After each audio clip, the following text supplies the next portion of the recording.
seek recognition. I have an amendment at the desk. The clerk will designate the amendment. Amendment number 149, printed in Part A of House Report number 118-216, offered by Mr. Biggs of Arizona. Pursuant to House Resolution 723, the gentleman from Arizona, Mr. Biggs, and member of the opposed, each will control 5 minutes. The chair recognizes the gentleman from Arizona. Thank you, Mr. Chairman. I rise to speak in support of my amendment, which cuts $300 million in funding for the Ukraine Security Assistance Initiative, and encourage all my colleagues to support that. The FY24 Defense Appropriations Bill authorizes a total of $826.45 billion in new discretionary spending. This figure is $28.71 billion, or 3.6% more than the FY23 enacted level.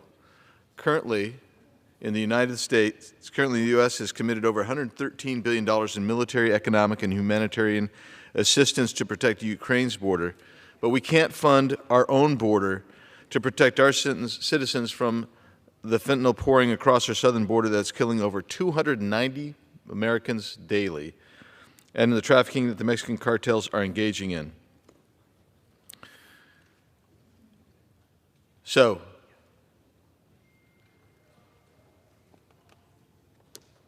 you good still? Okay, all right, I'm proceeding still. I find myself asking this question: how is it that we are willing to send over $100 billion to Ukraine, and in this bill an additional $300 million, but we can't spend the money or find the ability and will to secure our own border? With no end in sight, we cannot continue to blank check fund a war when this administration has said we're going to stay there as long as it takes, we'll spend as much as it takes, and they've morphed. We don't even know really why we're there, but we've morphed into a regime change objective. Now, I would ask, what does that regime change look like? How are you going to get there? And what is going to be the extent of our participation? With that, I'm going to reserve, Mr. Chairman. The gentleman reserves. For what purpose does the gentlelady from Minnesota seek recognition? Mr. Chair, I rise in a strong opposition to this amendment. Ukraine is a democracy. It's a democracy fighting for its life every single day. And the world is watching the brave men and women of Ukraine fight to protect their democracy. Vladimir Putin violated international law with his illegal invasion of Ukraine. Putin and his thugs are committing war crimes on a mass scale in Ukraine, including the senseless murder of civilians, even while they're in the hospital. He continues also to violate international laws by deliberately targeting marketplaces, supermarkets, daycares, and apartment buildings. Putin has also broken other international laws by permitting the abduction, encouraging, not just permitting, encouraging the abduction of Ukrainian children to be taken from their families and their parents. The democracies need to stand together, and that's what they've been doing. It is the responsibility of the United States, the strongest democracy, and all nations that respect democratic elected governments, to support Ukraine's fight against the unlawful Russian aggression. And that's exactly why we've seen such a global response to these atrocities. Our allies, our partners, our fellow democracies are also supporting Ukraine in this fight by providing tanks, donated by allies and partners, air defense artillery rounds, donated by allies and partners, fighter aircraft, donated 100% by allies and partners, mid to long-range air defense systems, 75% donated by allies and partners, counter unmanned aerial systems, 69% donated by allies and partners, 155mm artillery systems, 64% donated by allies and partners, armored personnel, carriers, infantry, fighting vehicles, 63% donated by allies and partners, Stinger missiles, 52% donated by allies and partners, Javelin, command launch units, 52% donated by allies and partners, Javelin missiles, 46% donated by allies and partners. America is not providing support alone. The democracies are together on this. And I want to just point out for a fact, too, when Ukraine decided to become a democracy, to engage in the free world, they gave up their nuclear weapons. They gave them up. And what they're just asking for us right now is to support a fellow democracy. So I urge my colleagues to strongly oppose this amendment, support the Ukrainians in their struggle to defend their homeland. And, Mr. Chair, I reserve the balance of my time. The gentlelady reserves. The gentleman from Arizona is recognized. Thank you. It's interesting to hear that. I appreciate those comments. Explain to me then how this administration and our allies have lost contact and cannot provide a full accounting of all the money we've sent and all the material we've sent. So here's an example of that. When we talk about insufficient oversight of funding going towards Ukraine, the Pentagon has overestimated the value of the weapons it's sent to Ukraine by $6.2 billion over the past 2 years. They've overestimated that.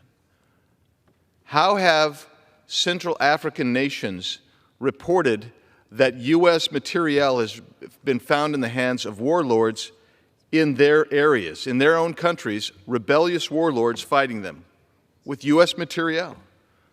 How is it that we've gone from supplying surplus to supplying our own inventory? So our own stocks are going to take, in some instances, 7 to 10 years to rebuild, to put our own nation in jeopardy. The democratic peace theory was debunked 20 years ago. And that's the argument I heard today. Basically, the democratic peace theory. That was utterly debunked. This administration has also provided no explanation on what the objective is. What does it look like? The objective is to stay as long as it takes. What does that mean? Another 20, 30-year war that we are participating and funding in? Not only as long as it takes, as much as it takes. We are $33 trillion in debt. Our structural deficit this year is going to be more than $2 trillion. It will be that next year. Our interest cost is $700 billion. Everything we are sending to Ukraine, we are borrowing. It is our children and grandchildren that are effectively paying for this. With that, I reserve. The gentleman reserves. The gentlelady is recognized. Thank you, Mr. Chair. I have some disagreement with some of the, I want to say, opinions put forward by the gentleman. We do have oversight at our embassy on where equipment's going. The chair and I have been in classified briefings asking these very tough questions together, because you're right, we want accountability.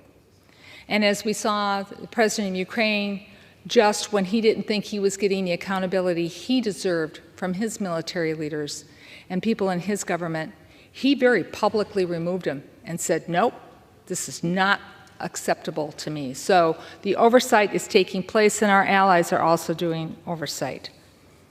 I want to point out, as I did earlier, that this is an invasion that was brought on for no other reason than a land grab. Putin's trying to put Russia back in an image that he wants to see it in the future. And who's watching him do this? And who's watching who stands up to him? Well, Russia's watching as to what we do, and we know China is, with all the chatter we're now hearing about Taiwan. So what does that mean?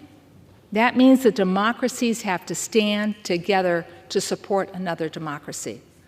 As I mentioned earlier today, I'm a social studies teacher.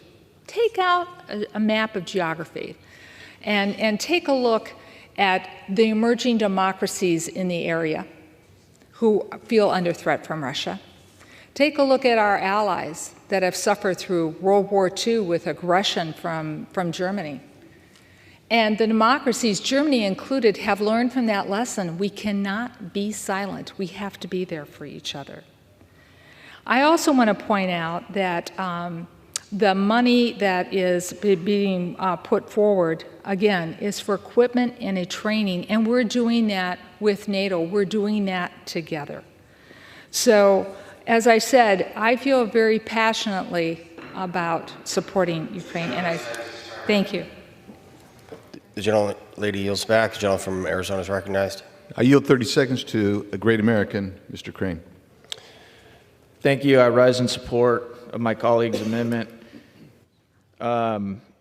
Look, guys, as my colleague pointed out, we can't afford it. The gentlewoman just said that all the money that we're sending over there is for training and equipment. That's not true. 60 Minutes just discovered the U.S. is financing more than weapons in Ukraine. The government is buying seeds, fertilizer for farmers, paying the salaries of 57,000 first responders, and subsidizing small business. Again, like my colleague said, we have $33 trillion in debt. It's no wonder we have $33 trillion in debt. This is getting out of hand, and we need to stop it. Thank you. Gentleman from Arizona is recognized. Thank you. I'll conclude by saying our national interests are best rooted in solving our national debt crisis, which has been determined by many national security leaders as being our #1 security threat. I urge Congress to adopt this amendment, and with that, I yield back. The gentleman